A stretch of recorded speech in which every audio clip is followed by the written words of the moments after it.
ダメだねダメよダメなのよあんたが好きで好きすぎてどれだけ Oppa Gundam style, everybody. Welcome to Wow Cool Robot, a show about Gundam. I'm Max, and I use he, him pronouns, and with me, as always, is... Sarah, I use she, her pronouns. What's up? We're vibing. We're in the thick of it. Gundam's Yeah, good. nothing bad has ever... Well, nothing really... In the grand scheme of things, nothing that bad happened on this episode. Yeah. Yeah. We're not... The next episode's definitely gonna have a pretty big body count, though. What's that strange rumbling I hear in the distance? I'm gonna ignore it for now. This is gonna be so... I can't believe I have to... I mean, I technically can finish this and then, like, go watch the next 3 episodes, but it's like... Do you want to, though? Not right... No! It's like... You ever watch Friends? You ever watch Friends? I've seen a bit. There's this joke that I think about all the time, which is that, Joey, when Joey read The Shining, at the parts where it got too scary for him to keep reading, he would put the book in the freezer. And then he read like some like the part of the episode was like he did the same thing with like some like quote unquote girly book that was really sad. Like I think he was like reading Pride and Prejudice or something, and he like put it in the freezer when it got really sad. And like I'm putting Iron-Blooded Orphans in the freezer. Fumitan cannot die heroically if she is just in the freezer. She's in cryo sleep. It's fine. Yeah, it's fine. We saved her. Yeah. Well, we don't know for certain what happens next. We week, don't so know for certain that Fumitan is going to die. We don't know for certain that there's a reason why the episodes next week's just start with an episode called Fumitan Admos. Anyways, let's talk about something happy with Iron-Blooded Orphans. Yeah, let's start with something happy. Fuck's an Orphan? It's Orban. Iron-Blooded Orphans, episode 13.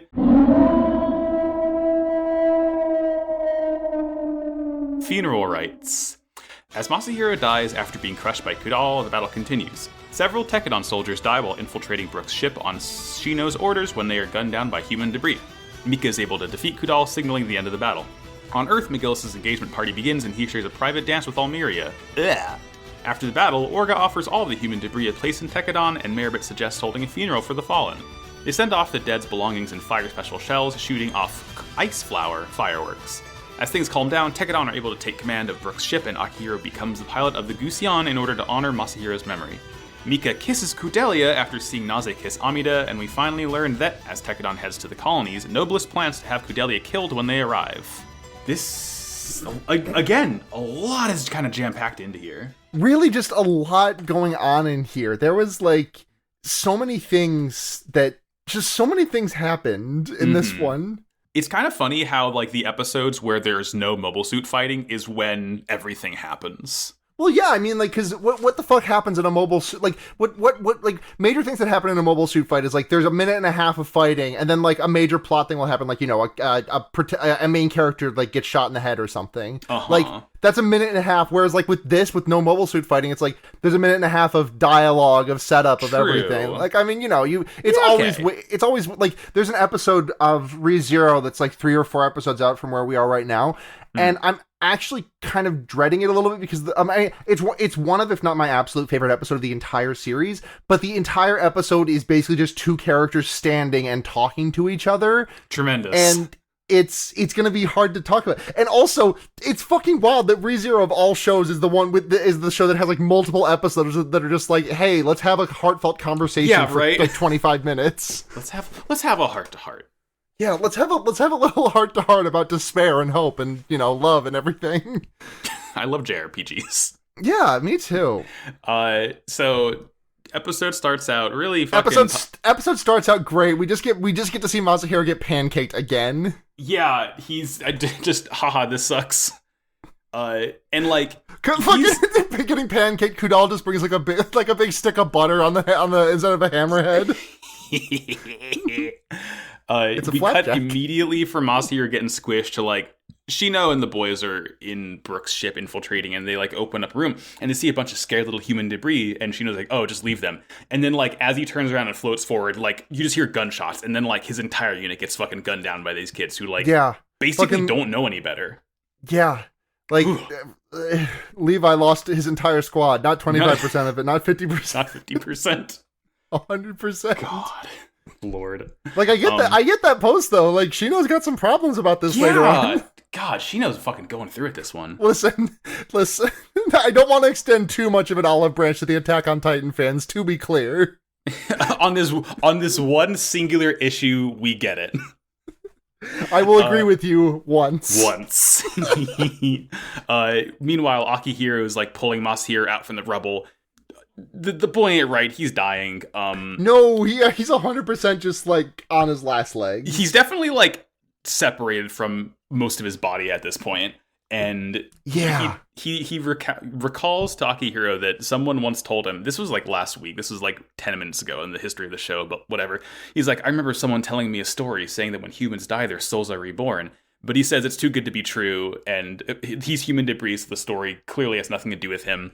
And Akihiro, like, in tears, is like screaming that, no, you're gonna be reborn, I'll find you again. And Masahiro's like, maybe, we'll find out, and beats it.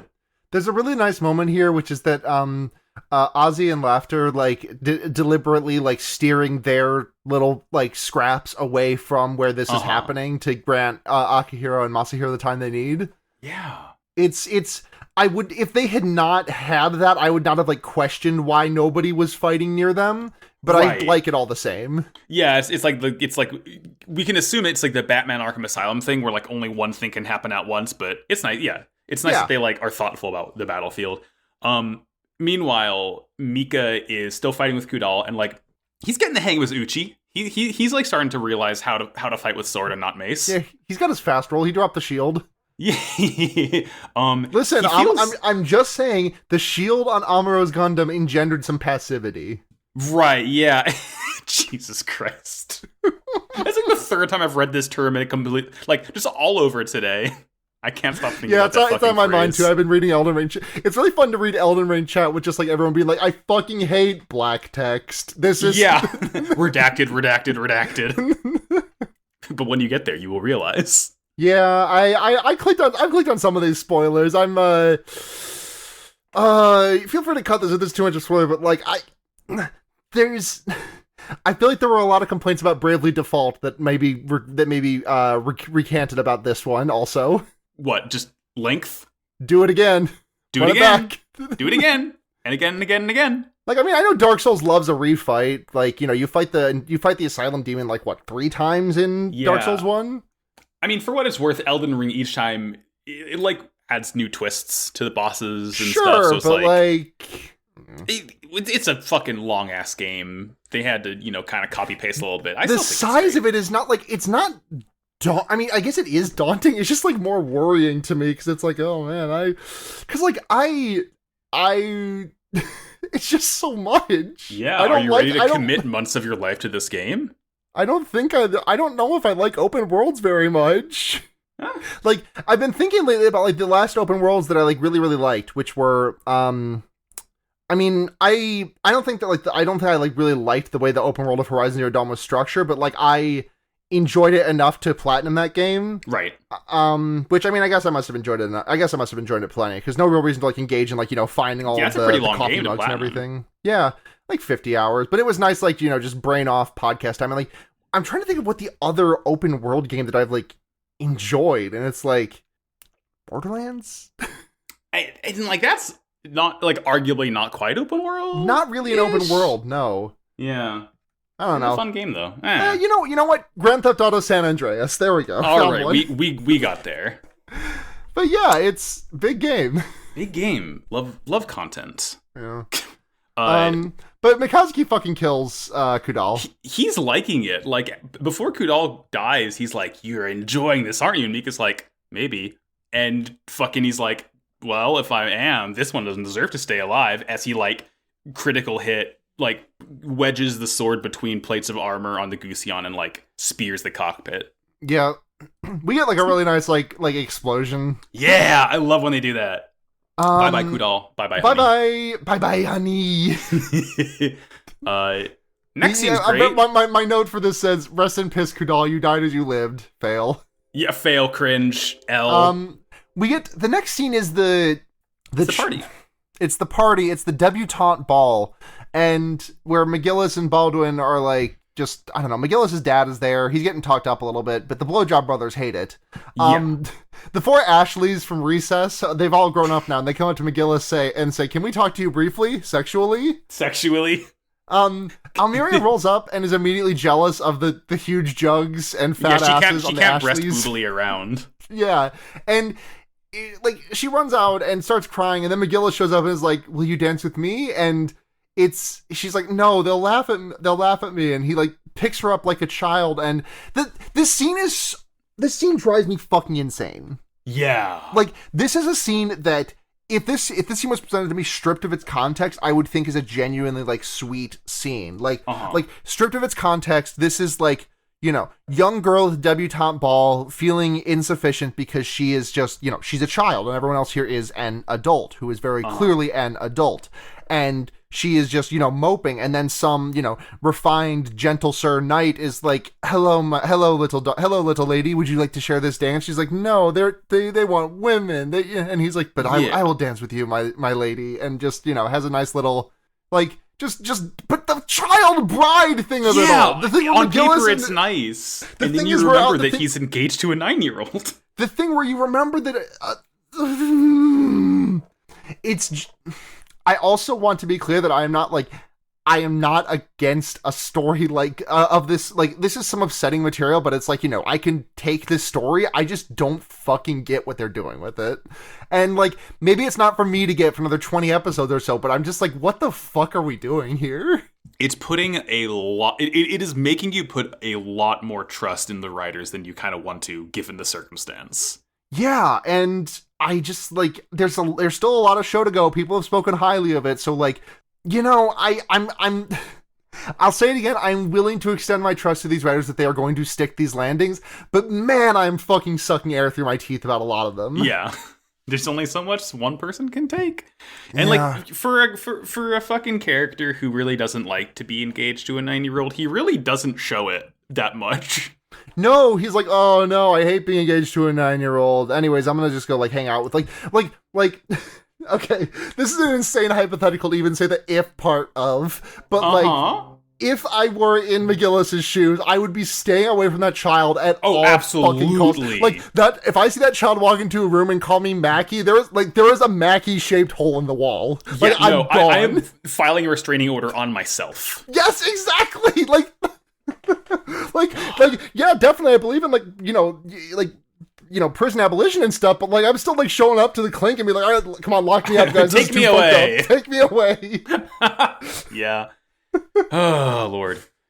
Thankfully, that's kind of all we get from him this week, because we cut to... It's so frustrating, because, like, if the child bride shit was not in here, it's just, like, this feels like, if this was an entirely, like platonic... It feels weird to even call this relationship platonic, because, like, why would it be anything else? But, like, in a surely platonic relationship, I think there's, like, a real innocence that, like, McGillis is literally holding on to with his two hands here and saying, forget, he says, forget everything, tonight we dance. Like, he is literally holding on to this ideal of innocence in his hands. Yeah. And it's also his child bride. Like, yeah, I mean, like, I will say... Everything I have to say about this shit comes with the comma of, like, it just ends with comma and also child bride. Yeah. I mean, I will say, not to get too far into it, because the show will get there at some point, but, like, you're getting pretty close to what the show is saying about it, in a way. But we'll get there. You know, again, it's like 30 episodes from now, we're gonna get the full picture. Sure. Listen, if I fully believe I will be eating humble pie about this, but you know what? If I can't talk passionately about it now, because if I can't talk passionately about it now, when can I talk passionately about it? Yeah, exactly. And listen, when I'm eating humble pie, you know, it's going to be pretty fucking tasty. It'll be yummy. Yummy. Yummy pie. Yummy pie. So we got to Isaribi. Tekadon has, like, secured all the human debris, and Orga's talking to them. And he's, like, straight up is like, yeah, hey, you can join Tekadon. Like, we're going to take care of you. This can be your home if you want. And they don't get it, because they're like, we shot at you. And Orga's like, yeah, you're child soldiers. I get it. Like, come join us. And they all start crying and thank him. And I think it's Dante, who's one of the human debris. He's like, thanks, Orga. Like, it's just nice that, you know, it's just this immediate forgiveness, because he understands that they are human debris. Like, they don't really have a choice in, like, the fucked up shit they have to do. I really like the thematic, I really like the, I don't know, juxtaposition, parallels, I'm not entirely sure. But, like, jumping straight from McGillis literally holding, like, a symbol of innocence. Like, Almeria is, like, a very privileged child and, like, has never experienced real hardship in her life and is just, like, perfectly innocent to the cruelties of the real world. Jumping straight to kids more or less her age being, like, forgiven for the horrible shit that they have been forced to do. I really like that. It's fucking whiplash. The stories tellings. Yeah, it's cinematography. It's I don't know. I've just been really appreciative of, like, good storytelling. Like, Higurashi has made me more appreciative of, like, well-crafted storytelling stuff like that. So something that's, like, thoughtful and planned out. And yeah. Let's see. Poor Shino, though. He's kind of, like, crying alone in a room by himself because, you know, in his mind, he led everyone to their death by ignoring the human debris and having them be gunned down later. And also sorry, just jumping back quick. The kids also all cry when Orga says that they can join Tekkadan. Yes. Which is nice. I just wanted to make sure that we note that because that's important for a thing at the end of the episode. Yeah. So we got from the kids crying to Shino crying. Mm-hmm. Mika walks in and he doesn't, like, he kind of comforts him. He just says, like, you're wrong. Like, you know, it's never good to blame yourself for this kind of thing because, like, there's no way that you would know what was going to happen there. Shino has to kind of, like, go through it this week, I think. This is, like, partially the Shino episode. Yeah, Shino homosexual moments, Shino sad moments. The gamut of emotion. Gay, sad. These are the two emotions the three emotions that I feel now are gay, sad, and math. There are three wolves inside you. Yes. You are a sad gay mathematician. Yes, this is true. There are three wolves inside of me, they are this, and there's also a tiger in me, but that tiger is just chilling. Yeah, just vibing. Just chilling. Just hanging out. We next scene is on the bridge of Hammerhead, I think. Yeah, Brooke Kabayan and Naze. I mean, I keep thinking that his name is Kabanyan. Isn't that like a yokai? No. Jibanyan. Jibanyan, yes. I mean, there's like half of the yokais in that series are like neon variants, so you, because like the thing is that, like, you're right. Because I'm sure that, like, Kabanyan, I'm sure that's, like, I don't know, like a bag cat or something. Because, you know, Kabana's bag. Let me see if there's anything for this. Kabanyan. Let me find me something. Up for me. Nothing. Wow. Okay. All right, we've made a fucking Fakemon yokai. Good work, Sarah. I have made a great pun. You know what? If, you know, designer dogs go in purses, designer cats go in Kabanyans. So true. And like Naze and Orga are chewing Brooke out. You know, they're making him pay for the reparations from the battle. It's weird that the dub specifically uses the term reparations. They also use reparations in the sub, I'll note. Yeah, which is like, I feel like that's a more specific term than like I guess there's more historical connotation and weight to that term than what they're using it in this tense. Yeah, like reparations to me feels like a like something for the aftermath of, like, a war or something, not for the aftermath of, like, a battle. Not like one battle. Yeah, but, you know, regardless, that's the term they use. And Orga says they're taking a ship and all the mobile suits on it. And he's like, if you don't like it, we'll feed your flesh to the dogs. We'll feed your fatty flesh to the dogs. And he's evil because he's fat. Do you get it? It's just, like, there's a couple of small things in this episode that just made me, like, yeah... Because there's also, like, not a fat one, but, like, later on, like, Atra is, like, talking about how bad everyone on the ship stinks, and she specifically singles out, like, Yukinojo, the one black... Well, I guess there's two named black characters, but, like, we have not really experienced much of... Who's the guy on the bridge? Chad. Yeah, Chad. What is it, Chad Chaddington or something? Chad Chadden. But we have not really experienced much of Chad Chadden, so I felt really weird about later on in the second episode when Atra was like, oh yeah, the one, like, named black character we've spent any time with, he smells, like, really super ultra bad. And the thing is, like, I can tell the show's just pointing him out because he's the only, like, actual adult on the ship, but at the same time, he's also, like, the only adult black person on the ship. Right. And it's like, you know, Tekkadan is a like a pretty diverse thing. Like I don't want to like start like pulling out the caliper or anything, but like I don't know, Orga, Akihiro, like a whole bunch of people with like not just like the typical skin tones you would expect. They're not all like anime white boys. Yeah, not all anime white boys, or I guess anime Japanese boys. Yeah. Let's see. So we do like a little inventory, and Maribit tells Orga. Hold on, was From Death Note, was Mello a quirked up white boy?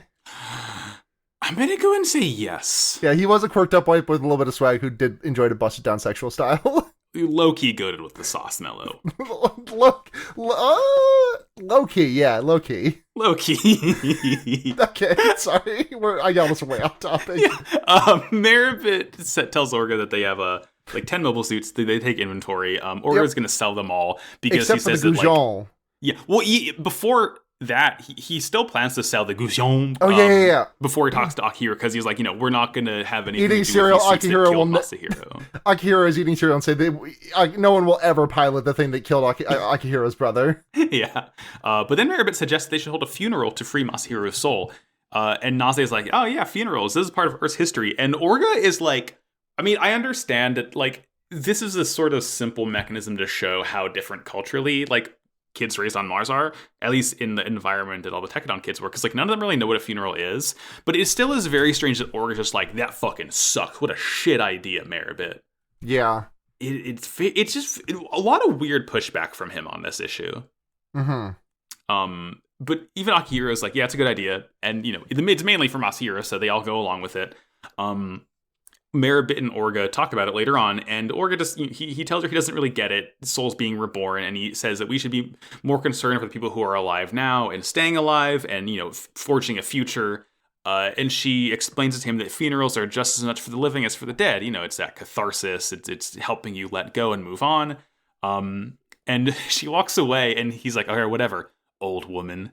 And under his breath, and she hears him, and she says, whatever you say, little boy. Little boy. Little boy. I'm simply looking.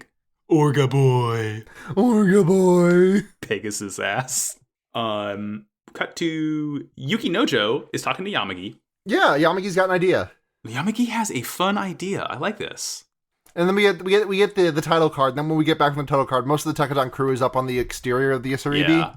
I like that. It's cool. It's like the whole gravity. I guess they might be using like magnet boots too, but it also puts the fucking existential dread in me to just imagine being sitting on a ship in space and then not like having a tether or anything like that. Right. Like, are you kidding? Like, yeah.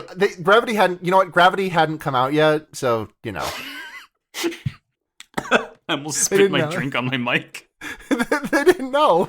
They didn't know. Sandra Bullock doesn't exist in this world. This is a different universe. This is a post-disaster. Not a world without Sandy B. Oh no! How can That's why things are so dire. I get isekai'd into the Iron-Blooded Orphans world, and I'm just despondent because I'm now living in a world without The Proposal starring Ryan Reynolds. Also, well, that's the thing. It's like a Yesterday situation where you get to bring all the ideas of these fun Sandy B movies, and you get to make millions. Because I get to make Gundam Speed. That sounds really different than what I intended it, which is Speed movie, but with Gundams and not like Speed for Gundams. No, I understood. I got you. Okay. I'm also going to invent Gundam Speed. Yeah, you get both. Yeah, might as well. Clerical error got rid of that one also when they erased the Sandra Bullock movie Speed with Keanu Reeves. Starring Keanu. Keanu does exist in post-disaster, though. We know this. Yeah, exactly. So we see as well. Everyone's on the top of the ship, and there's also like a coffin. It's like loaded up with. Also, Takaki is here. Taki's fine. Taki's here. Yes, he's fine. Yeah. He made it out. He's totally good now. And like they've loaded up this coffin with all like the goods of the dead, like helmets and clothes and like random paraphernalia. It's nice. Orga begins the funeral, and like he's the one who like kind of leads the charge, I guess. Like taking Maribit's words to heart, even if he fully doesn't believe it himself, which is quite nice. Yeah. He tells everyone to bow their heads so that, the souls can move on. And they send the coffin off, and they fire the shots, and everyone calls them ice flowers. They're fireworks. And we learn from Yukinojo that Yamagi had the idea to, like, basically mess with the hydrogen ratio in the propellant. So, like, when it exploded, it does this really pretty, like, white sparkly explosion. Yeah, it's nice. It's a really very sweet moment for this kind of show. Well, everyone is like, there's a moment of like a couple of characters like lamenting the brevity of the display, but Eugene has some symbolic things to say about like, oh, you know, when we lived all our lives, when we die, it's an instant, and then he also holds Akihiro homosexually as the firework is fading away. Yeah. It's nice. Naze encourages the kids to cry about it, but the kids are like, no, when we send off our coolest comrades, we cannot be cringe about it. We have to stand strong. And I kind of disliked this a little bit, but then I realized while we were talking about the way this episode started, because like I had to watch this episode over 2 days, so I'd forgotten about the part at the start of the episode where the kids very clearly were like just crying about everything. So I do like,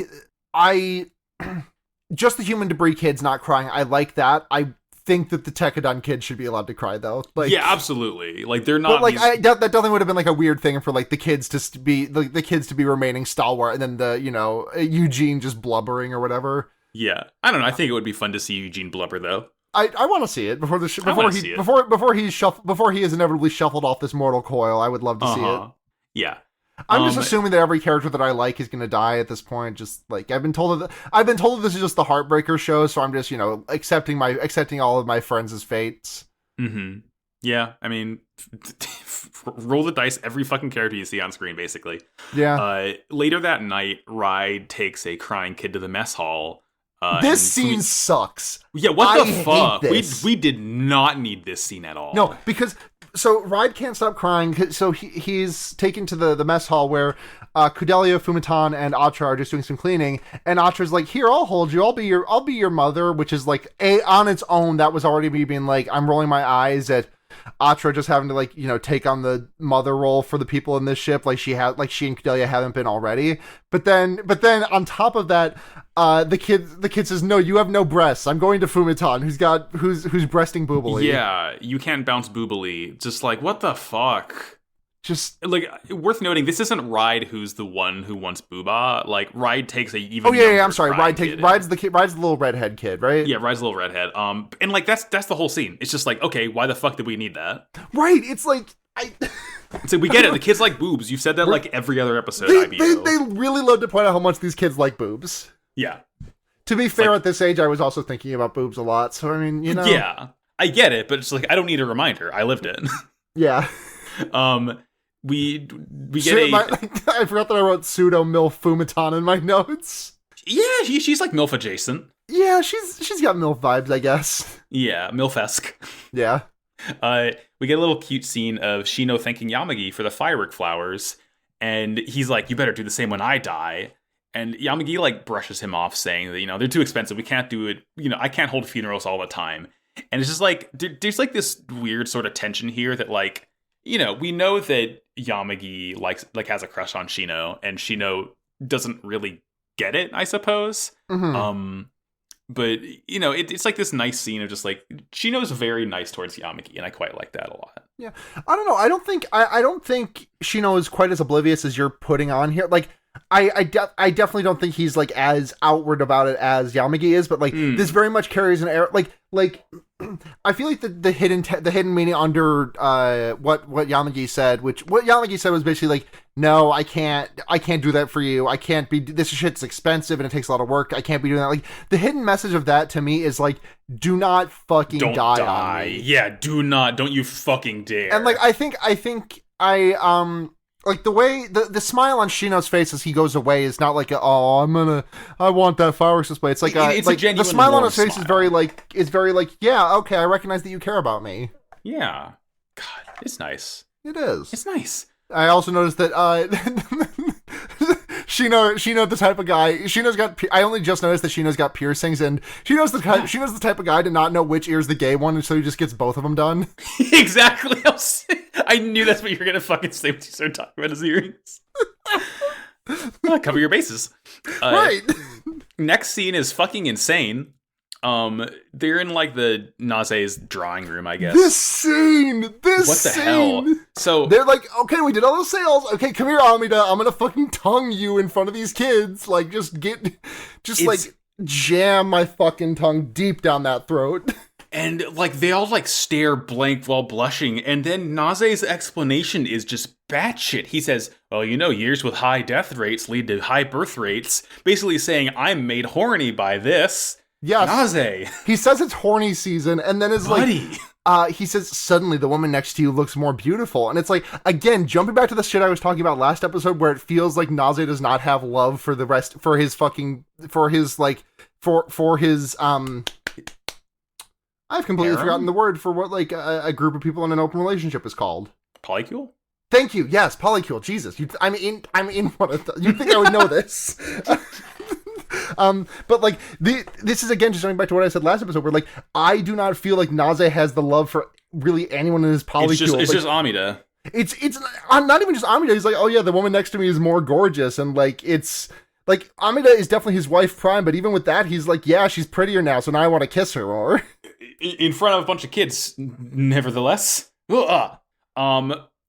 After we cut away from this batshit scene to Akihiro's in the hangar with Orca. I feel like you know that one Aquid panel that's like roast beef driving a truck that says, I got weird ideas for what it means to be a man?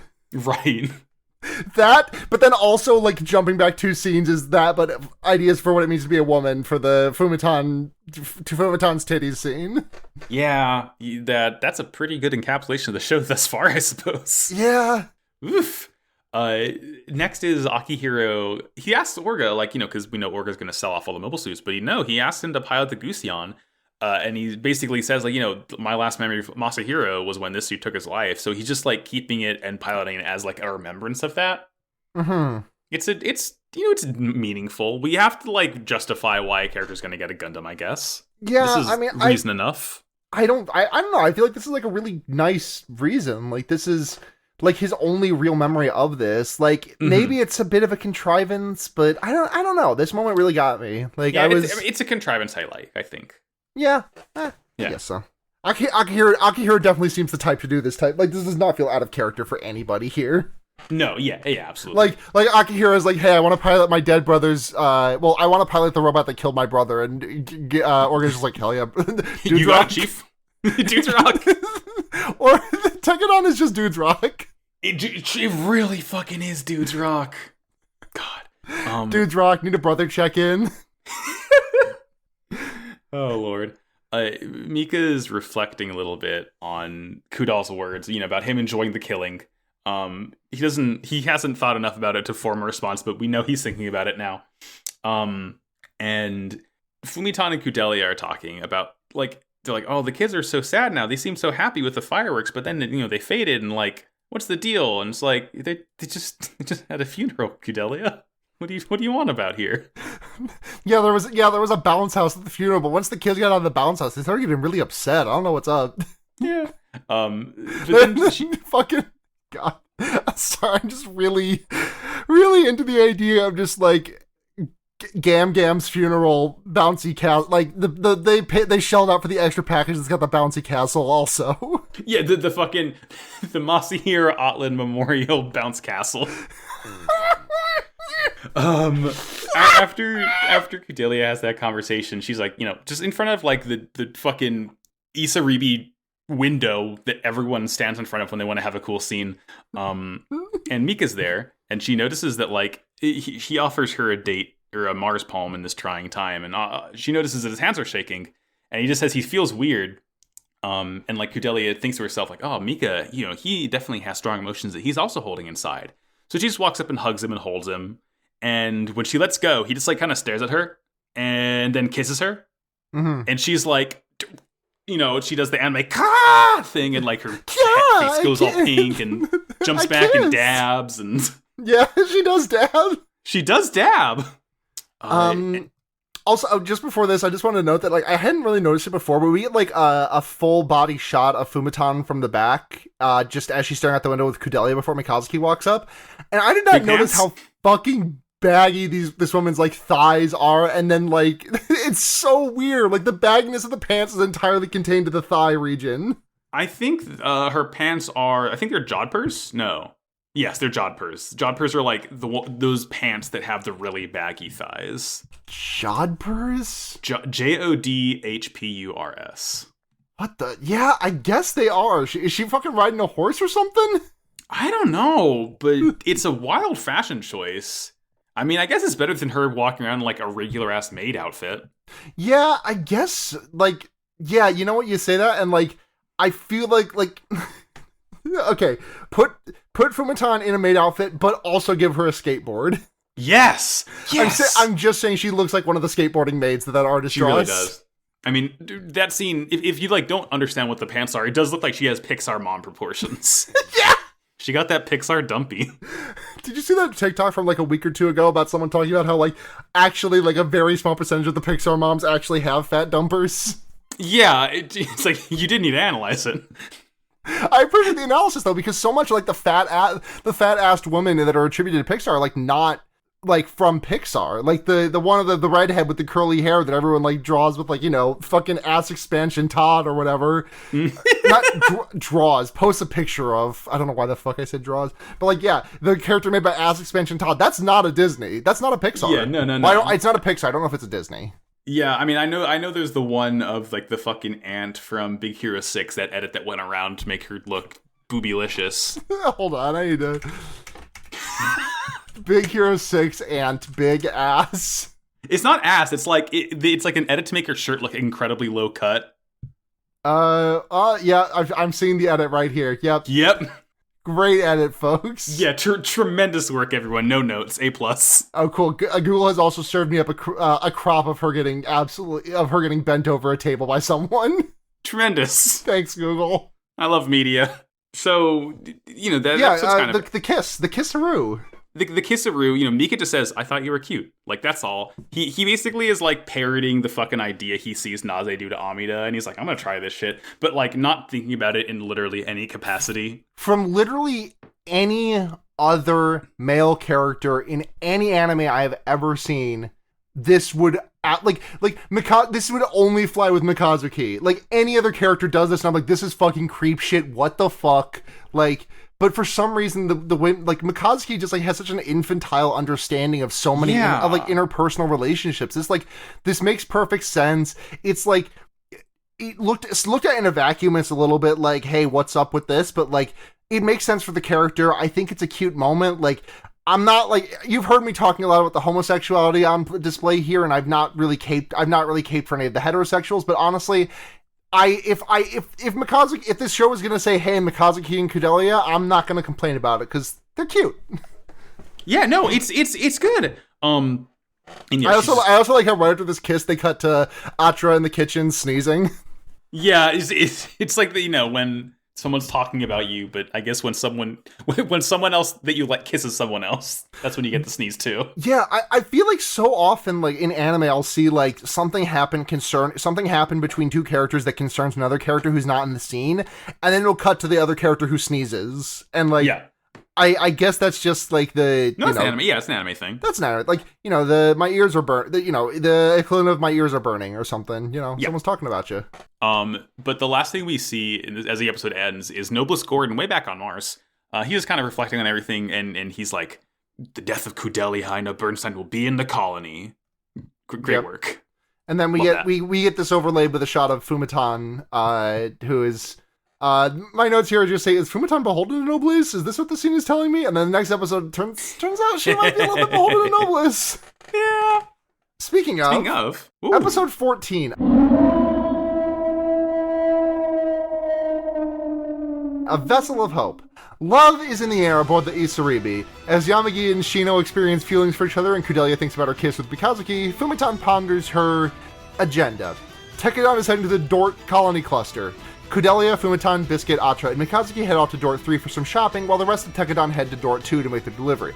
But the game is afoot, as it turns out that the delivery for Dort 2 is militarized mobile workers and guns. A trap has been laid by Noblest to incite a rebellion so as to give Gallerhorn ample reason to stamp down on it. Over on Dort 3, the girls resolve to fix the stinky, smelly boy problem that they have, and Biscuits decides to reach out to his brother, a suit in a cubicle who works on Dort 3.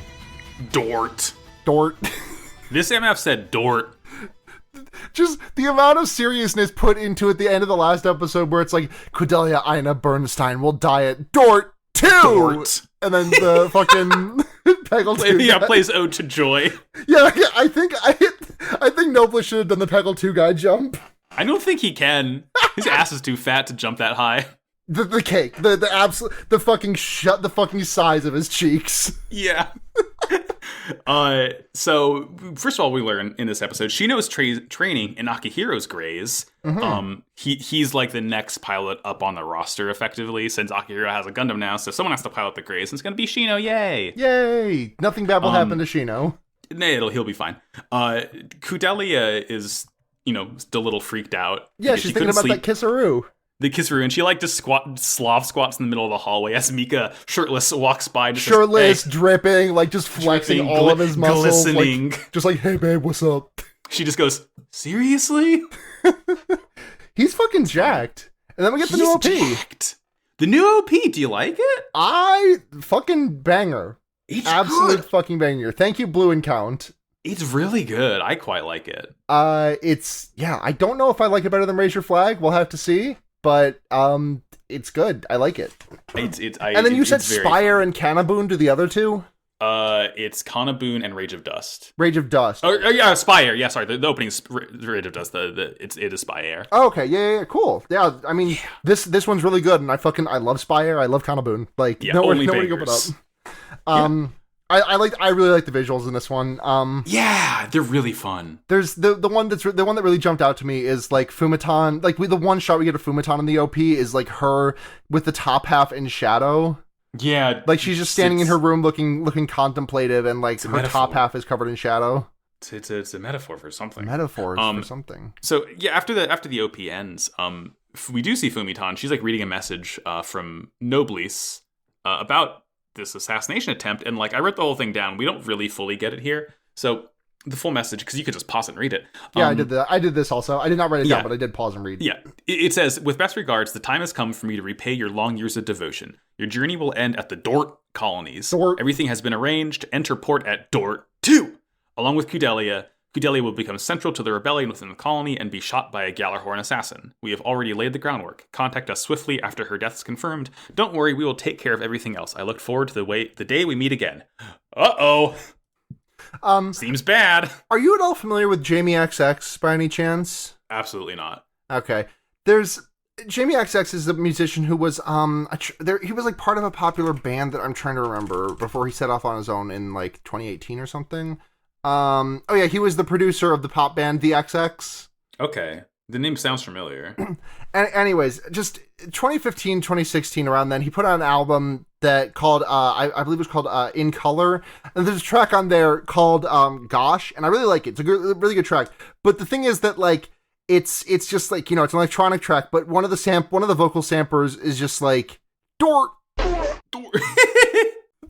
And that's all I can think of when I shit never gets old. Dort. Real Dort moment. Having a Dort moment. Famous catchphrase of Homer Simpson. Dort. Dort. D''ORT.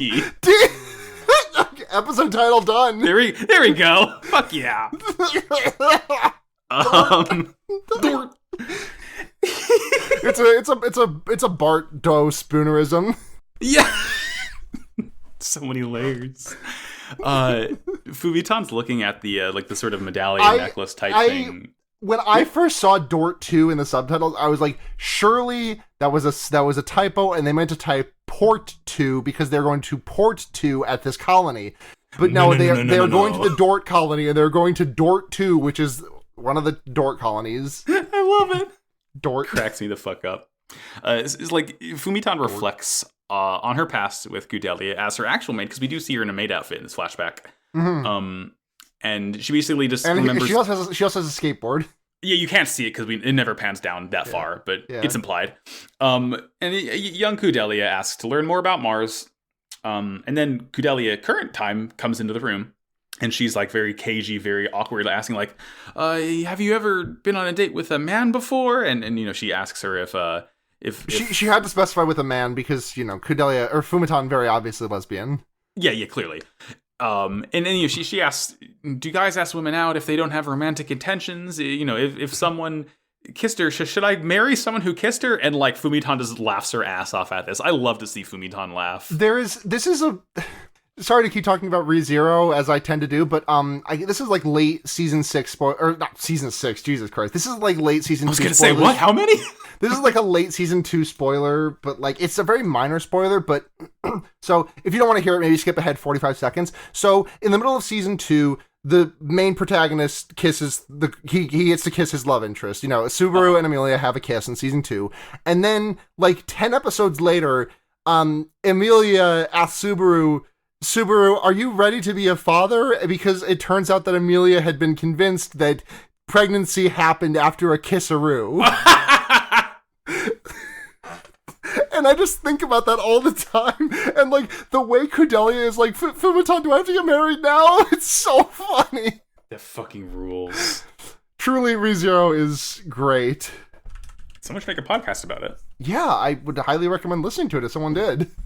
Hypothetically. This moment when Fumitan is remembering Kudelia as a child, this is the moment where I'm like, oh, so Fumitan's gonna die saving Kudelia's life, huh?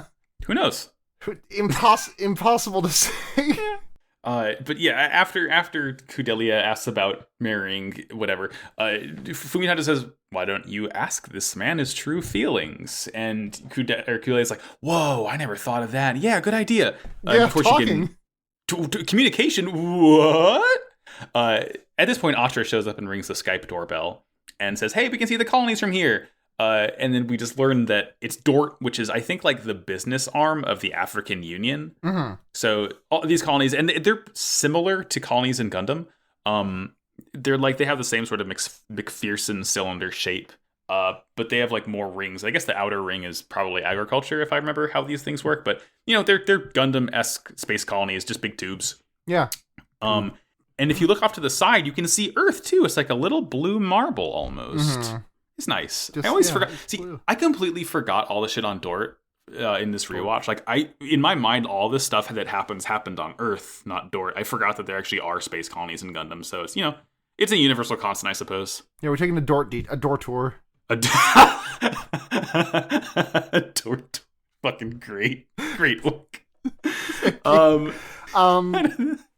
Yeah, Orga's like, yeah, it's just a quick detour. It's a quick door tour. Nothing bad will happen. But Kudelia's like, Kudelia's like, hey, I want to go to Dort 3 and do some shopping. Fumitan, come with me. And Atra's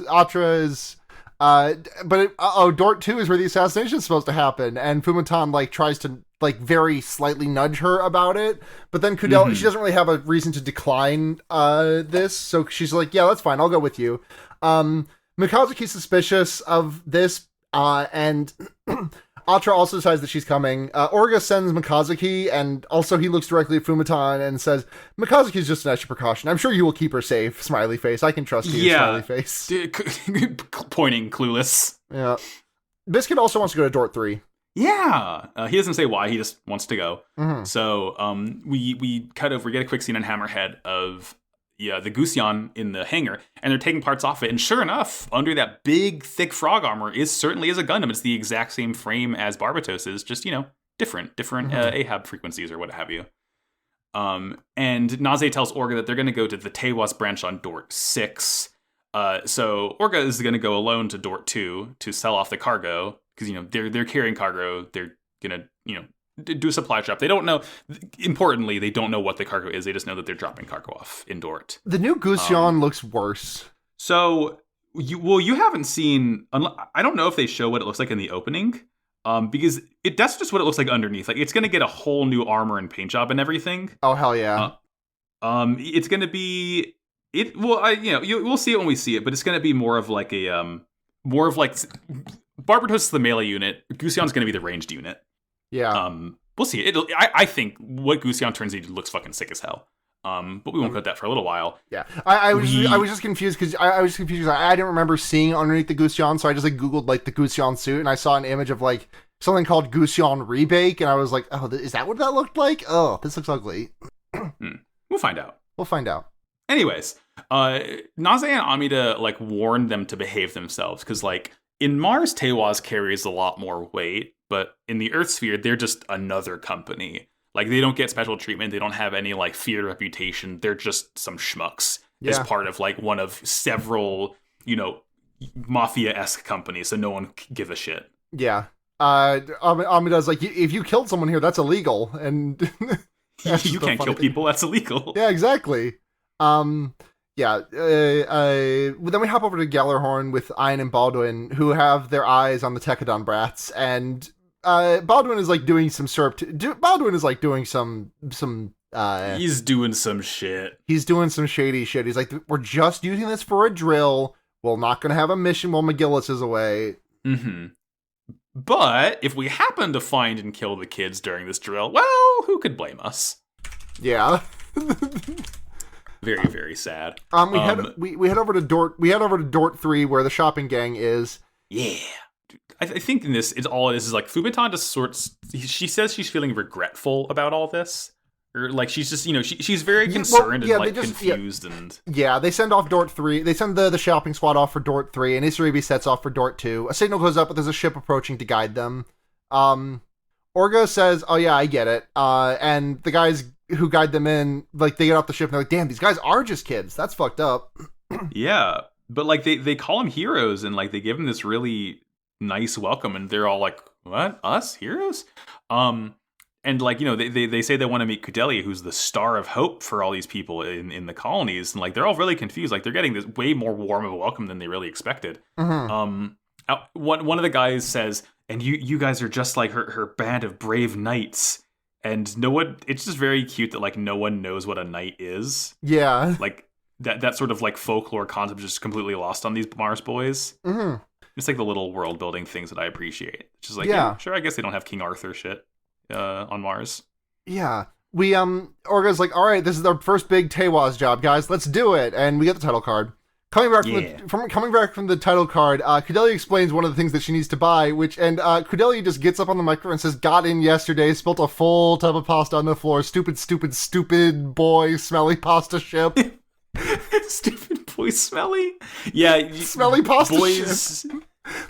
No one on this ship is bathing or showering. Biscuit hasn't showered in 5 days. This is like, I have distinct memory of being in, I think, 7th grade. Mm-hmm. And one of our teachers had just said, you guys all have to really start showering and using deodorant. And I was just like, damn, okay. Damn, all right. I don't think I was that stinky. I wasn't bathing in Axe like half of my class was, which is an equally bad on the opposite end smell. Why were teens so obsessed with Axe? It smelled so bad. Know. It was, I guess, marketing. It was swag. It was swag at the time. It was swag is the thing. Like, things that were swag. Snapbacks, Monster, Axe. What do you mean monster in the past tense? Oh, I slam at least like 3 or 4 monsters a week. Like, I am not, to be clear. My kidneys are doing great. I fucking love monsters. It's unhealthy how much I enjoy it. Look, I'm to the point where I recognize that I like a good energy drink now and then, but if I'm gonna have one, I'm gonna get like a 0-calorie kind, and Monster Ultra Zero is like some of the best shit you can drink. It's so good. It's so good. That's normally the one that I go for, but if I can get like one of like the screw tops with the mango in it, I'm getting that mango. I'm going mango Monday mode. I love a good mango. I don't fuck with like any other energy drink though. Like I once drank 2 cans of Rain in preparation for a Smash Bros tournament. Rain does unspeakable things to the body. Yeah, that has 300 calories per can. So I drink 300 grams of caffeine per can. And so I drink 600 grams of caffeine to get ready for a Smash Brothers tournament. Milligrams, not grams. If you had 600 grams of caffeine, you would be fucking gone. A corpse. You would become a new type. Ooh, okay. I'm gonna do some monster reduction. Gonna run to Sheets real quick. Can I? What's the equivalent of espresso for Monster? I guess 5-hour energy. I think it's the Monster Java, because they got Coffee Monster now. No, that's not espresso for Monster. Like I'm saying, like what is to Monster as espresso is to coffee? Oh, yeah, no, it's 5 Hour Energy. Yeah, it's gotta be 5 Hour Energy. Have you ever had Just 5 Hour Energy? I had a 5 Hour Energy once in my life in junior year of high school, and I had the best laser tag game of my life afterwards. I think I unlocked wall hacks in that moment, in those 5 hours. I became an aimbot. Good for you. I'm so happy. And then I thought, never again. That will kill me. I have to seal this part of me away. I put like a little like curse tag on it. You sealed the raging demon like Ryu has to. Yeah, exactly. I put my Akuma away. Yeah. You picked up the laser gun and you said die 1,000 death, then shot everyone else in the arena. It was really cool. I was there. I saw it. You were there, exactly. Oh, gosh. Let's see. The next thing we get, Biscuit sort of explains to the gang why he's in Dort 2. Mm-hmm. He mentions that he's from here. He grew up in the Dort 2 slums with his sisters and his brother. His brother, whose name is Savarin. Savarin, which is I think a French pastry. Yeah, I'm gonna look at what a Savarin is right now. Like I want Biscuit to have an older brother named like cannoli or something. Well, no, it can't be cannoli because Tewas served them cannoli, so that'd be like shit, this looks good. It's like a sort of like fruit pound cake. Damn, or sponge cake. This looks so fuck. I want some of this now. This shit looks fucking yummy. Good Google Lord. how to make Savarin. Are we? Is this the start? Is this the start of Iron-Blooded Orphans Yummy Scrummy? Both of us next week. Like honestly, like if you want to do this, like I could. Let me check and see what it takes to make Savarin. Make sure I can like actually just do this. Like it doesn't seem too hard. No. Do you want to do a Yummy Scrummy? I'm on spring break next week, so I got time. I could make a fun pastry. This looks fucking good. I just love all the berries, and there's like even starfruit and kiwi on this picture. Do I have a bunt pan? I'll have to look to see if I have a bunt pan. I think I have a bunt pan. At the very least, I am now interested in making Savarin sometime next week. Yeah, shit, that could be fucking great. Yeah. Watch this space. Watch this 1-800 watch this space. Savarin incoming. So we get a whole thing about workers rise up because like in the warehouse where Orga's talking to the guys there, they talk about how they grew up in the slums, and this is basically like space Amazon. Like they're breaking their backs, they have no benefits, no breaks, they're just expendable tools. But they see Kudelia as this like shining ray of hope that they can claw back their autonomy and power, and like, hey, pretty good so far. Yeah, seems good. How will they fuck it up? And they like wonder. Orga wonders like who told them about Tekadon, because like they're not talking to anyone about Tekadon. Like they're wondering how these people know who Tekadon are by this point. So like Orga's starting to suspect that there's something afoot, some kind of fuckery going on here. Yeah, they say they heard about it from their supporter. Your supporter, the I think it's called the CG company or the GN company, something like that. Which is Noblest Gordon. Or NG, GN, huh? Ooh, I get it. It's his initials. Gordon, Gobless Norden. That was my brother. I don't know him. He's in fucking like Groucho That's Marx glasses. Evil twin, Gobless Norden. Yeah, I used to be a goblin, but then I started taking hormones. Now I'm a gobless. Stupid fucking god. Good. So, yeah, but we cut back. Biscuit mentions that Savarin, he stayed here because he was kind of like working in school at the time, and he got taken in by a company. So when he and his sisters are sent to Mars, Savarin stayed behind. And Mika and Natra are like, hey, fucking call him. Yeah, like, just pick up the fucking phone, idiot. Yeah, get over your social Millennials anxiety. these days will be like, ugh, I cannot text my bro. My brother in Christ, just call him. My favorite, that fucking meme. People will complain that their Subway sandwiches suck. My brother in Christ, he went to Subway. And the one I saw today was like, people will complain their Elden Ring build sucks. My brother in Christ made the build. You made the build. But yeah, they all inspire him to call his brother. So Biscuit does call. He calls Dort headquarters. So, Dort. you know, like, I guess Sovereign's a government employee. And he's really happy to hear from Biscuit at first, but then when Biscuit tells him that he's with Tekadon, Sovereign, like, this look of horror Someone's like, splashes across his Tekadon, face. huh? You're cutting to his fucking iPad on his desk saying that Tekadon is, like, arming insurgents in the colony. Yeah. Oof. The whole thing is, it stinks of suspicion. Like, they have a place to meet up, but, like, something's up, clearly. Something's sus. Something... Amogus. Dun, dun, dun, dun, dun, dun, dun, dun. Turns out the cargo that Tekadon delivered to the warehouse is mobile workers and a shitload of rifles. Yep. They got tricked. They got tricked into delivering munitions. They set up us the bomb. Yep. Main screen turn on. Main screen turn on. At this point, Orga grabs one of the guys who was in the union that helped them, and he's like, "Who the fuck is your supporter?" And it's Cordelia's proxy. She's calling to start a rebellion against Earth in places besides Mars, according to the proxy. Quote from Cordelia Ina Bernstein: "Start war." Start war. I love this shit. Listen, don't get me wrong. When these union guys started like blasting Gallarhorn guys, I was definitely clapping. But yo, it's really funny that like it feels like the show is telling you this is a bad thing, but right, it's like oh no, the union has armed themselves and is like standing back against the police state. See, yeah, it's like I get the show's telling me that I'm not supposed to like it, but I'm looking at it and I'm nodding and I'm smiling. Right, like yeah, it's crossed wires a little bit. But yeah, Gallarhorn rolls up, they fire back, and Gallarhorn retreats. But like, you know, shit's starting to pop off now. And Fumitan is like, we cut over to Dort 3, and Fumitan's walking around with Cordelia and Mika, and she stops and like Cordelia stops and like wants to talk to Mika about the kiss. But she can't, you know, bring herself to do it, so she deflects and says they have to buy more clothes. And like Fumitan is just still continuing to like reflect why the hell she didn't take Cordelia to Dort 2, why she doesn't want to kill her now. Damn, turns out it's hard having a conscience these days, isn't it? Yeah. I think it's kind of the episode. Yeah. New ending. Yeah, new ED. It's good.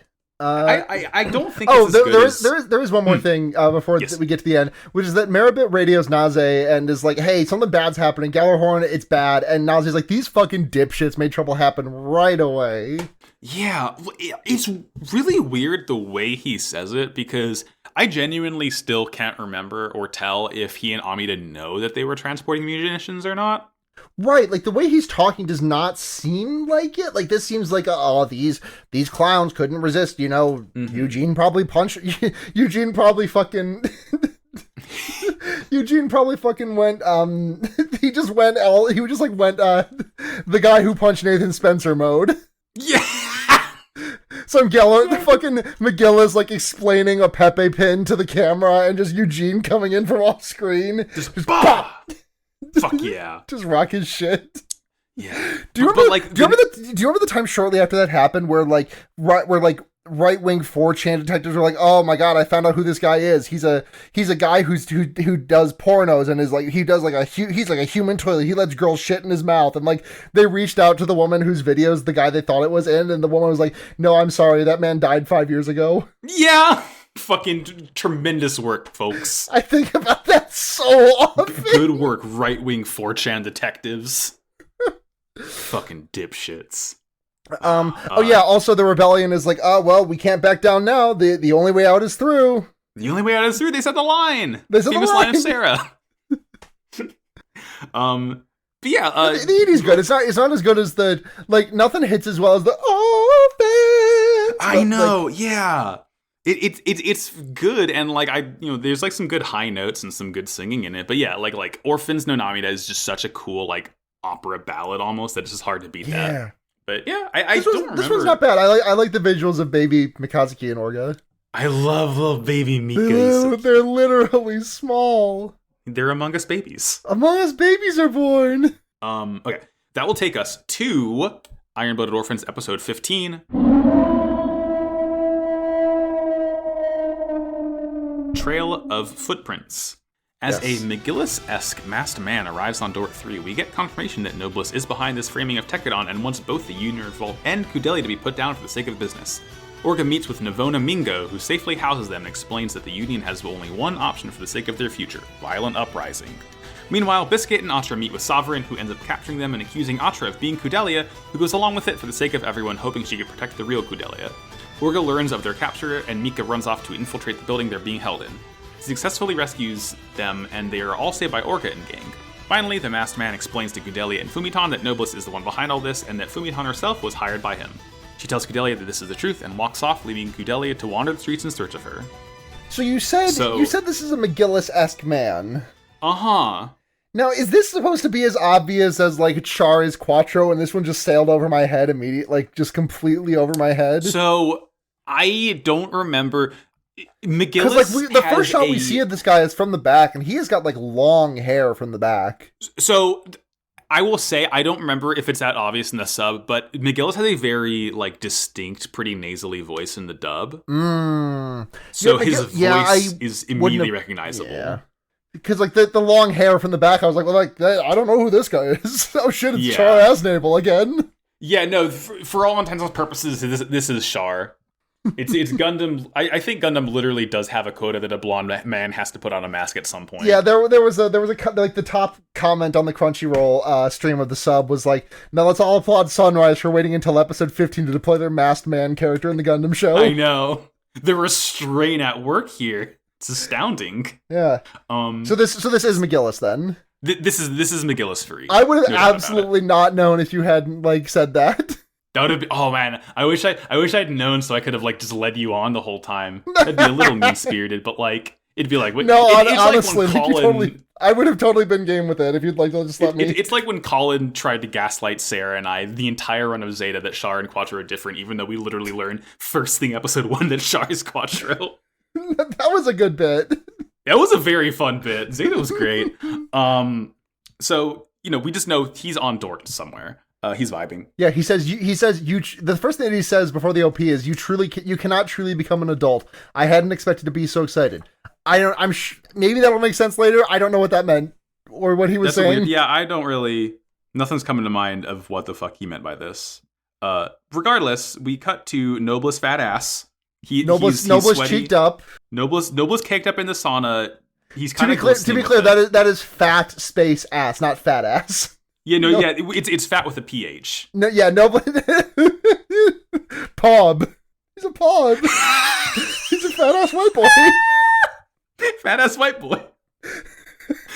He's a Pob. He gets a fucking. Me heard the word Pob and got so hard I got nauseous. I think I have COVID. That's truly a fucking Hall of Fame tweet. That all-time tweet. Fucking he gets his Skype call in his cool future sauna. And, the person just says, yeah, this cargo was delivered. It didn't turn into a proper uprising. They pushed Gallowhorn back. And Kudelia's on Dort 3, not Dort 2. And, Nobliss is just like, what the hell is that woman thinking? Because he knows that Fumiton is, presumably in charge of Kudelia right now. Mikazuki confronts Fumiton and he's like, you're thinking about something. You're a pretty closed book normally, but I can read some of you right now. What's going on? And she's like, no, I'm just thinking about responsibility. Just, looking at my beloved ward, Kudelia. And then when Kudelia comes out of the store that she's in, Fumiton is like, oh yeah, we were just talking about responsibility. And she looks at Mikazuki and I think she's just like, oh fuck, this guy's talking about like marriage and shit with Fumiton. And like she looks at the camera and like does like the thing where it like zooms in and like zooms out, like bouncing off of her like really quick, and she's like, whoa, marriage. I'm having fun, but honestly, I am enjoying like I enjoy this like completely failed courtship between boy who does not know anything about interpersonal relationships whatsoever and woman whose only idea of interpersonal relationships comes from like extremely high society with like, I don't even know what kind of shit she has in mind, like courtship maybe, I don't know. Yeah, It's just completely different worlds colliding. Just two people. It's such a fun trope. It's just very fun. That like it's not like one of them is just like bad at interpersonal relationships. It's like both of them are, and just for completely different social strata, and it's just really fun. It's a really fun interaction. It's like simultaneously a level and uneven playing field. Normally, I get really upset with this kind of communication, especially when it comes to like romance stuff. But like, I'm enjoying this. Like, it's fun. They found a way to make like miscommunications in romance fun. Yeah. Again, I think a lot of it is helped by like Kudelia being so sheltered and Mika just like having no fucking like social tact whatsoever. Mm-hmm. He's baby. He's baby. Baby, just born, thirsty for blood. He will get it. Yeah. The next scene I really, really like, just like as I love when Gundam does this, when they casually remind you that like shit's in space and everything, because we cut to Orga and the boys in the hangar where the workers were rising up earlier, and they're all like on the ceiling of the hangar as all the guards like, you know, or all the employees are like, you know, handing out guns and stuff. And it's just like, so they're just so casually just literally standing on the ceiling here as if it's nothing, like no big deal. It's a very like, it does a lot for me of just like showing like how casual this stuff is. Mm-hmm. And yeah, they're just like discussing like how the fuck we're gonna do this. And then the leader of all the workers shows up here. His name is Navona Mingo, and he looks exactly like Mr. Rogers. He does, doesn't he? He's extremely Navona Mingo, a great Gundam name. I know, that's like fucking Norman Reedus' son's name. Norman Reedus and the Funky Fetus, then the Funky Fetus named Navona Mingo. Navona Mingus Friedus. Navona Mingus Bingus. Navona Bingus, my beloved. Navona says that he can like take them to a safe house, his house, essentially, to like house them until they can find a way to get out of there. We cut over to Biscuit and Atra. They're like on a park bench waiting to meet Sovereign. And Biscuit's like really, really sheepish, but Atra's like, no, it's fine. Like, you know, you're be confident about this, be excited. And Sovereign appears in front of him, and like they did a good job like showing that these two boys are brothers, even though they like really don't look that alike. Right, there's exactly enough like similarities for me to be like, oh yeah. Yeah, it's like, I believe it. Like, the exact same hair color one, but like they have the same kind of like eyes and like nose. Like, I like it. Like, it's just, you know, we don't need like another Biscuit running around. Like, I can understand looking at him to like, yeah, he's Biscuit's older brother. Makes sense. Yeah. He is weird at first. He sees Atra and like he sees Atra and is like, like he does the fucking rock eyebrow raise. Like the fucking the Vine boom eyebrow sound effect plays. Yeah. Like just raises an arrow like. We also and then he's like, okay, I'm gonna go find a place for us to talk. And then he goes to a phone booth. Least very unsuspicious behavior. Yeah, extremely normal shit to do when you reunite with your brother after what, like 10 years maybe. Right. It's like I'm not trying to like fucking cinema sins this shit, but it's just so weird that like this guy shows up, sees them, and like Biscuit doesn't really know what's going on elsewhere for sure, obviously. Yeah. But like Biscuit, like he shows up, sees them, and then he sees this. He sees this other woman. He's like, I'm gonna go find a place for us to talk, and then goes to make a phone call like 10 feet away, and I don't know. It just feels like, but also like presumably asked Biscuit and Atra to like not stand close enough for them to hear him or something. I don't know. Right? Yeah.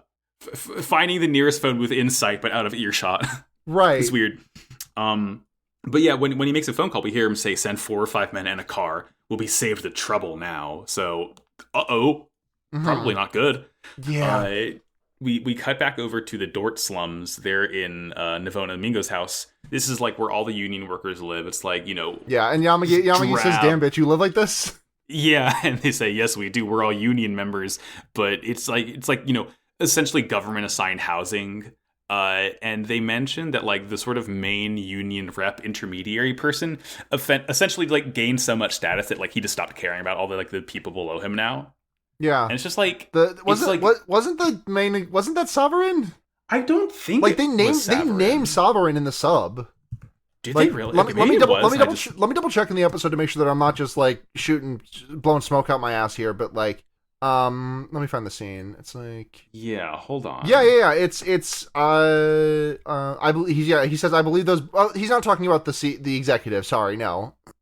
Okay. This is when he says, I believe those who live in the slums should die in the slums, but it's only Sovereign who moved out a couple years ago. Okay, so yeah, so he's not like the intermediary. I think. Well, I think he just like used to be one of them, but like because they don't mention the union rep by name, so I think Sovereign's just like a similar. Well, no, they say he's now a company executive and acts as a mediator in our negotiations. Oh, okay, I understand now. Huh? Yeah. Interesting. I guess I just like completely like glossed over that when I watched it then. Ha! Fine. God, I fucking hate the fact that like my extremely meticulous note taking has now been proven fruitful. Like, yes, you can never stop. This right, like this has happened plenty of times. It has proven fruitful plenty of times, but it's like every time where I'm like, yeah, I can just fucking chill. It's like the one instance of someone not having something and me being like, actually, yeah. Oh fuck! I should have written it down. But. So you see, after that, we cut back to Sovereign.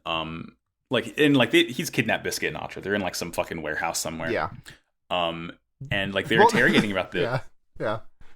Sorry, I didn't want to completely jump track. I know I tend to jump tracks to be like, oh, before we go to the next scene, but I just they talk about how Sovereign changed when he left, and they say, he's he dropped a track the other day where he said they gonna say I changed, but I never changed. First day in Dort 100 groupies. First day in Dort 100 groupies. My shorty in Dort too afraid to lose me. My shorty in Dorty. Christ. Oh god. No sad, no bad is just it's all I can think about at all times. No Dort, no Hort. No Dort, no Hort. No Dort, no Bort. I'm gonna get a fucking headache. Stay hydrated, stay safe. So Sovereign is like interrogating no Biscuit, no Bort days in LA. Oh lord. He's interrogating Biscuit and Atra, and you know they don't really realize, and like he realizes that they were set up on the weapons front. But he still is like, but this is Kudelia Ina Bernstein, pointing to Atra. So he's you were set up by her, Kudelia Ina Bernstein. Her. And Atra like immediately understands it. She's like, "That's right, I am Kudelia Ina Bernstein." And Biscuit's like, what the fuck? I mean, he knows that she's not, but like he's so concerned that she's covering for them. I had really been enjoying Atra up until this point, but like this is a moment where like Atra has like really become a standout for like probably my favorite character on the show at this point. Like, yeah? Like, she, or, like, it's she, Mikazuki, she, Mikazuki, or Kudelia, but, like, Kudelia is, like, I feel like Kudelia will get there eventually, just has not had enough time. I'm just glomming onto her because, you know, woman in anime that's mostly a dude fest, and, What a concept. Yeah. But, I love this shit. Atra's just so good on these episodes. She fucking rules. She's just Atra badass moments over here. Yeah, we see her getting like beaten to shit by these guys who are like, God, like blood running down her nose and just like she's taking it like a champ. Yeah. Put the team on her back. Back aboard the Hammerhead, Amida, Laughter, and Naze are talking about what's happening on Earth, and while this is happening, Naze and Amida are doing extensive fuck me eyes. They explain what a protest for better treatment is, and Laughter's like, maybe I should protest for better treatment. Naze, you have not been taking very good care of me. And he's like, can I blame Orga being reckless as an excuse? And they say no. Like the entire bridge in unison. No! They say no, we need you to make our calves cramp. You have not done that in months. You're neglecting your entire polycule. Listen, my back walls are getting dusty. There are cobwebs in there, Naze. Sure are. I need you to, Naze, please, I need you to super soaker my insides. Okay. Naze, please, just blast me. Naze, please, blast my cash. Put me in the new type soup. Put me in. Okay. Back at Mr. Rogers' house, he hands Orga a gun, and he tells him to get ready. Like they're gonna head to a launch, which is just like a little ship taking you between the colony and the main ship. There's a really cute thing of like there's a really cute like scene of the kids just all playing with Shino. It's really cute. Oh yeah, she knows like the entire time when they're in the house. She knows like running in the hallway in the background with like two kids on each arm. It's so fucking cute. I love Shino. Mm-hmm. And yeah, like Orga looks at the gun and asks like if violence is the only way, and Mr. Rogers says yes. Like, at this point, violence is the only way, pretty much, because like they have no other recourse, like the Union does. And I'm just feeling like, I feel like this show wants me to condemn this guy in my mind, and it's like obviously the circumstances by which this has happened to Tekadon are unilaterally bad. They were tricked into like supplying arms to an uprising. Mm-hmm. But also it's like, well, yeah, but like these guys are like laborers, nothing. They have nothing to lose but their chains. Like how, like they live in the shit colony. They live in Dort too. It's not good there. Yeah, fuck. This isn't Dort 1. This isn't Dort 1, nor is it Dort 3. Yeah, this is Dort 2. It just feels really. It just feels weird. I don't know. And we haven't seen the end of this like whole arc, so maybe I'll come out the other end of it. Because like Orga and the gang do not really feel like opposed to this. They just seem more opposed to like how they got involved with everything. Right. And like the personal stakes that are on the line for them here. So I don't know. It just feels really weird. And I'm sure it would feel better if I think the next episode or the one after would like resolve this mini arc on Dort. Yep. So I guess it's just a consequence of, how the show, how this podcast is structured, but right. Yeah. The 3 episode per week works most of the time, but sometimes it doesn't. Sometimes it gets a little weird, but that's fine. See, everything kind of starts popping off, as they're in the like getting ready to leave the house. They get a little call like on the screen, and the Union agent says that Kudelia has been captured, and Orga sees that and is like, "Uh-oh, sisters, that's not Kudelia. That's not Kudelia. That's Atra. I know those cat ears hair anywhere. I know her heat vents anywhere." So he calls Mika, and Mika like immediately goes sicko mode to go find them. Yes. He like, importantly, he leaves Kudelia and Fumiton in a hotel, like, as he runs off. So like they're waiting there the whole time. And we cut to Gallarhorn base, like as they're kind of getting ready to sortie. We see that Ein is getting his Schwalbe Greys, the one that Gaelio had, and we only see a pretty quick cutaway of it. But this is also another new Gundam. Is it? This is the Kamaris, like the white and purple one that we see for like not a terribly long amount of time. But yeah, no, it is Gaelio's Gundam. Hell yeah. The Kamaris. And have we not seen this before? Didn't we see this in the fight with wasn't there a fight with when Baldwin was in the Gundam in when Coral got exploded? We've seen this before. No, that was so the one that Ein is in is what the one that Gaelio's giving Ein his suit that he Okay. And now Gaelio had, what was it called? I just want to take a better look at it. Kamaris. Oh yeah, that thing's swagged out. Oh, that thing rules. It's fucking sick. There's a version of it later on that like is probably my favorite Gundam in the entire show. Is it the Gundam Kamaris? Is it the Gundam Kamaris Trooper? It's the Kamaris Trooper with the what is that? It's that's sick. It's like an insect. It's got like an insect chassis. It's like the only horse one of the only 5 horses I respect. Who are the other 4? Scolipede, Mudsdale, Kamaris Trooper, Fun Psyche from Gundam, and Kaze, my horse from Ghost of Tsushima. What about Tarbados? It counts as half. So 5.5 horses you respect. 5.5 horses. Yes. Fucking A Song of Ice and Fire voice 5.5 horses you will know. So Ein is ready to launch, and Baldwin wants to go, but they can't launch yet because, quote unquote, that operation is having an influence. And that operation is the Regulatory Bureau's extensive suppression of dissatisfied people. Yeah, which is a wild fucking way to say that. Yeah, they like that. That's like Gellerhorn like tactically fired a bullet, and also at the same time, a suspect was tragically struck by a bullet in the neck and bled out and died from a bullet. Real fucking cop speak. Yeah, they poke at him, and then when they fight back, they come down with the iron fist. Exactly. And this is like the same operation that has that's like where Kudelia is gonna get killed by Gallarhorn, because like Nobles mentions the Gallarhorn assassin in his message to Fumiton. Mm-hmm.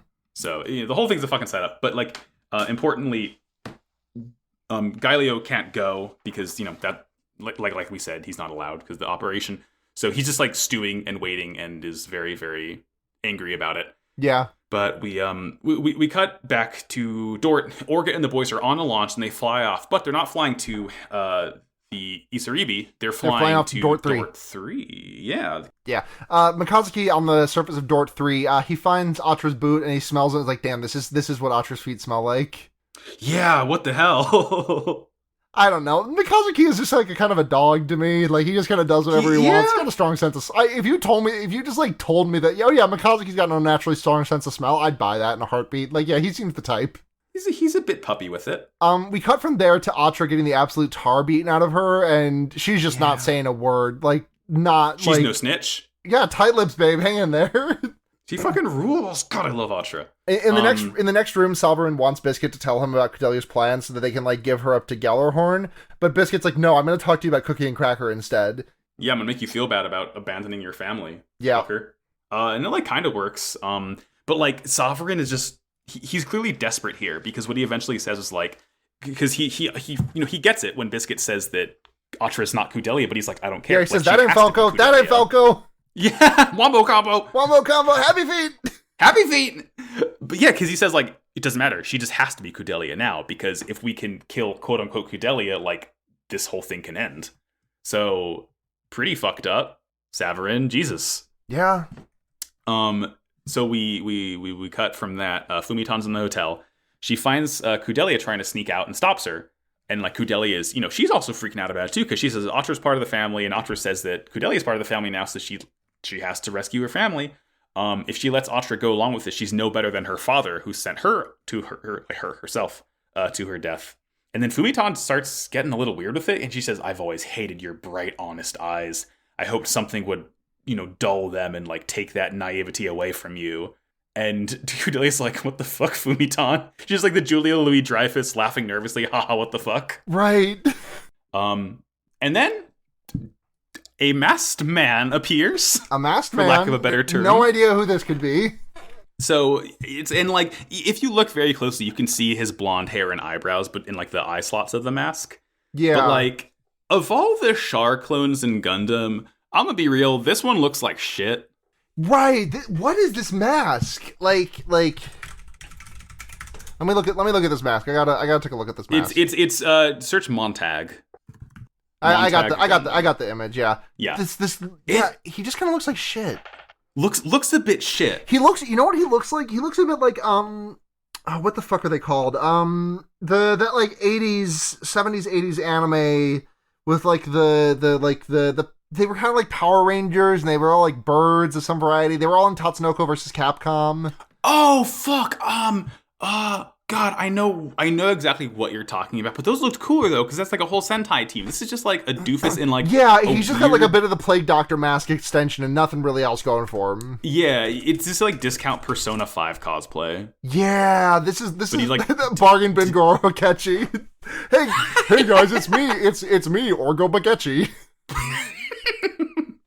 Me, Orgo Vagina. Science Ninja Team Gatchaman. There we go. Okay, yeah, Gatchaman. Yes, very Gatchaman. Nice. Those are some cool costumes, though. God, did you ever watch Gatchaman Crowds? No. Fucking good as hell. Like 2011, you should watch it. Great shit. Okay. All right. So yeah, he's here. He's telling Cordelia that like she should leave before things get too hairy, like leave the colony. He says that Nobliss set all this up, and he even hired Fumitan to be her maid as like an inside person. And Fumitan's like, she's not gonna lie. She says, yeah, it's true. And she just walks off. And fucking poor Cordelia, her world is rocked right now. Yeah. So she runs off after Fumitan.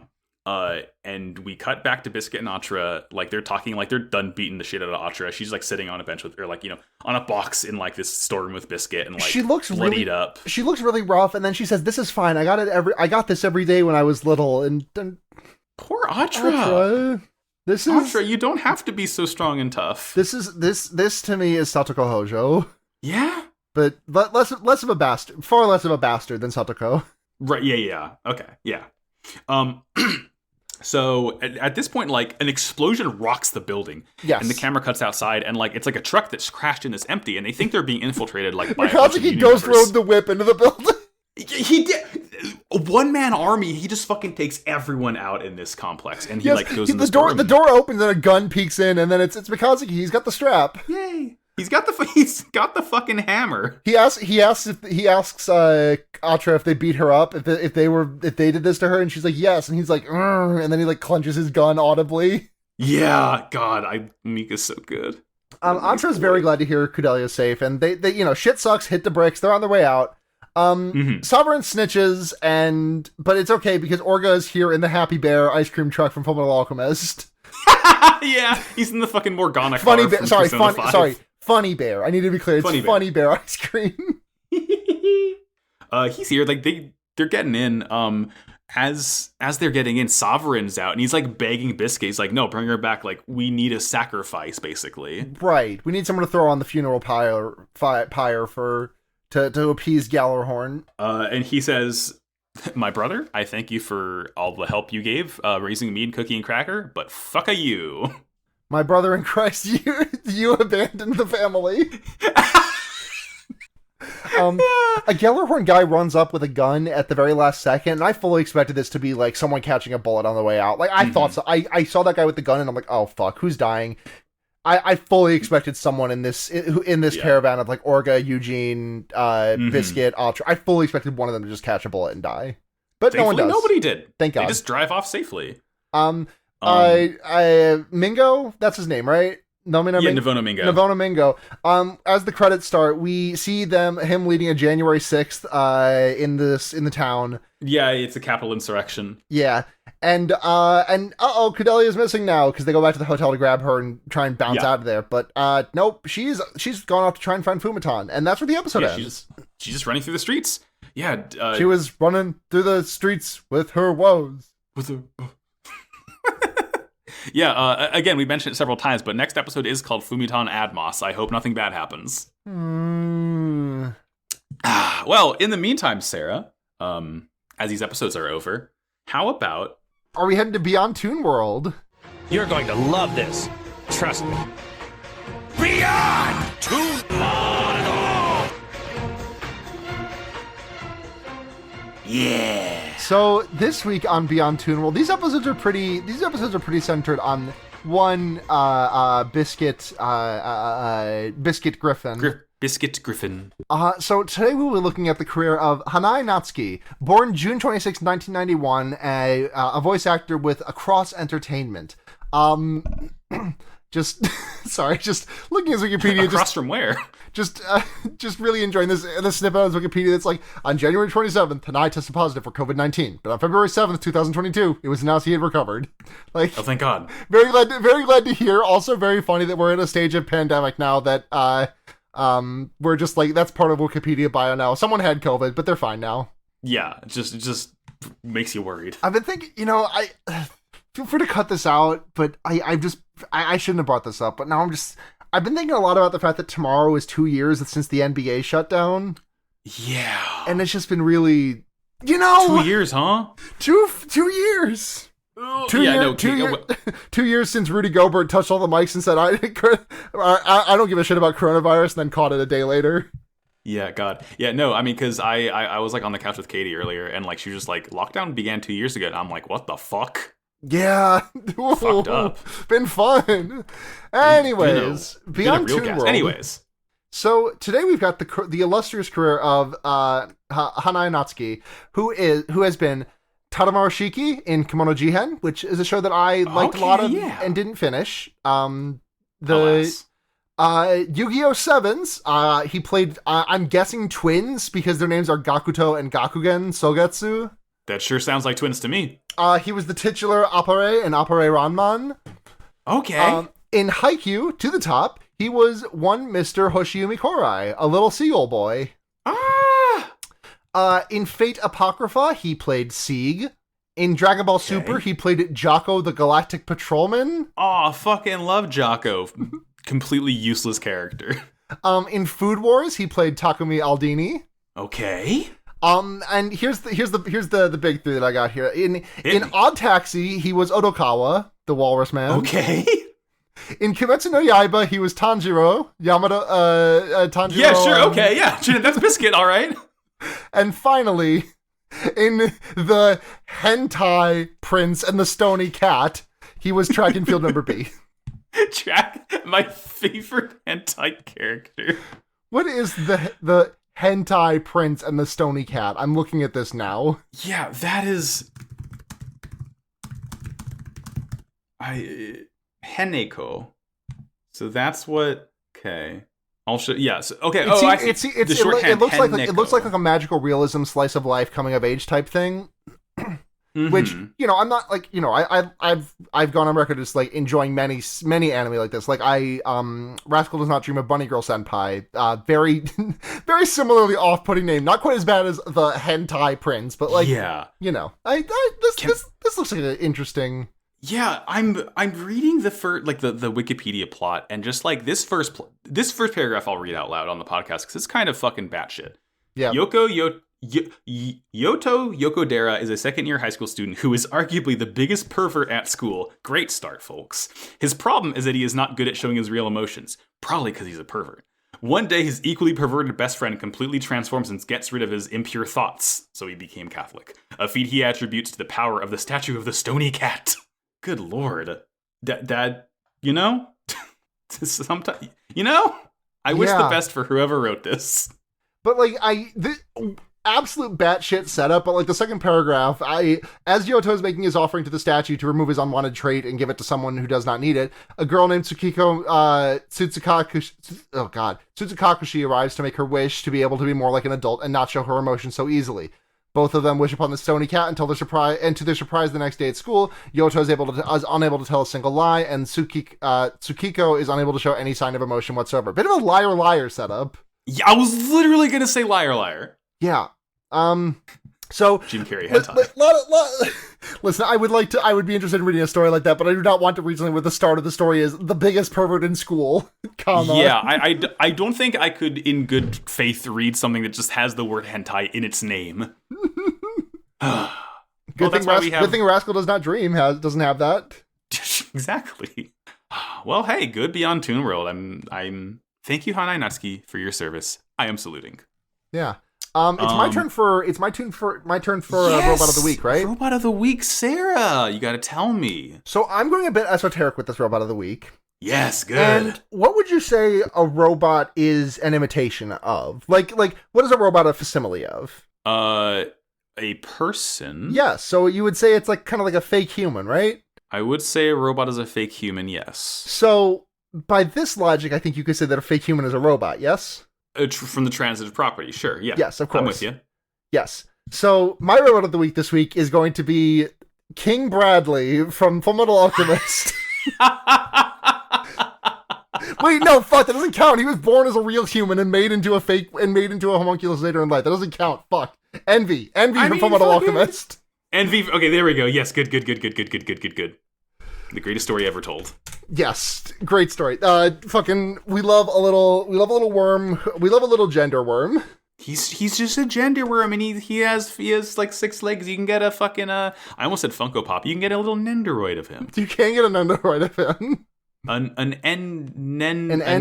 Enveroid? Enveroid. That sounds like a badass 80s mech anime if ever I heard of one. Hell yeah. Sorry, like Super Robot. So you gotta slap a number on it to make it authentic. Enveroid 7 is my favorite 70s Super Robot TV show. Hell yeah. Hell yeah. Envy. That's a good choice. See, I always love when Robot of the Week is just something fucking wacky that, like, as long as you argue it's a robot, I will smile and nod and say, yes, it is a robot. Thank you so much. I had to engage in like some rigorous proofreading there just to. Yeah, we engage in a mild amount of tomfoolery. I'm sorry to just be talking about how like this rigorous math shit that I've been taking has broken my brain, but like I want to express to you that when I said you can accept that a robot is a fake human, you cannot turn that around in inherently it is truthful. Like just logically that does not work. But also it's our podcast. But also a fake human is a robot. So it's, Yeah. Obama gif, it is law. It is law. Duck slap. Well, hey, that'll bring us to close. Time for plugs. Sarah, where can we find you on the internet? You can find me on the internet by heading to @sunhatzhenya, SUNHATZHENYA. I do a handful of podcasts. I do Fear Baiting, which is on hiatus right now, but I got a bunch of episodes. Our most recent one, the last one that for a couple of months just came out on the movie Mystics in Bali. Great episode. I had such a good time with that one. Really fun one to send us into hiatus with for a little bit. I do Forward ReZero, the aforementioned ReZero podcast that I do with my girlfriend Neve and our friend and former host of this podcast, Morg. There is The Wonder Years and Henry Kissinger's Pokemon Going to Die. 2 podcasts that are in stasis, kind of. It's hard to say, but one's politics, one Animorphs. Go check them out. All hosted so graciously on the Noisepace.xyz network. Thank you, Matt GameCube. Thank you, Matt GameCube. They did surgery on a GameCube. They did surgery on a GameCube. You can find me on Twitter @MaxiBajillion. You can listen to Pot of Greed, my Yu-Gi-Oh! Podcast. We're halfway through Season 3 of Yu-Gi-Oh! GX. We're rapidly approaching the point where 4 kids literally just stopped dubbing the show because it gets too dark. And you can also listen to Slappers Only, a video game music showdown podcast. We're recording on Mario Day. Hopefully Jordan's Audacity stops turning into a just complete mess and he's able to edit the episode. If not, it'll be up when it's up. I'm saluting so hard. It's something happened with Jordan's Audacity that just constantly crashes all the time, and we do not know why. That's on Twitter @SlappersOnlyPod. And go to Wow Cool Podcast on Twitter to check us out. There's links in the description for our Discord. You can come hang out. You can post about your Gunpla. You can post about how you dyed your hair to look like Form or Asami from Zeta Gundam. We all hang out. It's a great time. And half of us are all from the same region of the United States for some reason. It's funny how it works out. And with that, we are finally at the close. Thank you all for tuning in. Thank you, Sarah, for another great episode. And as always, as we always say, war is bad. Wow Cool Robot. See you next week at Dort. Dort!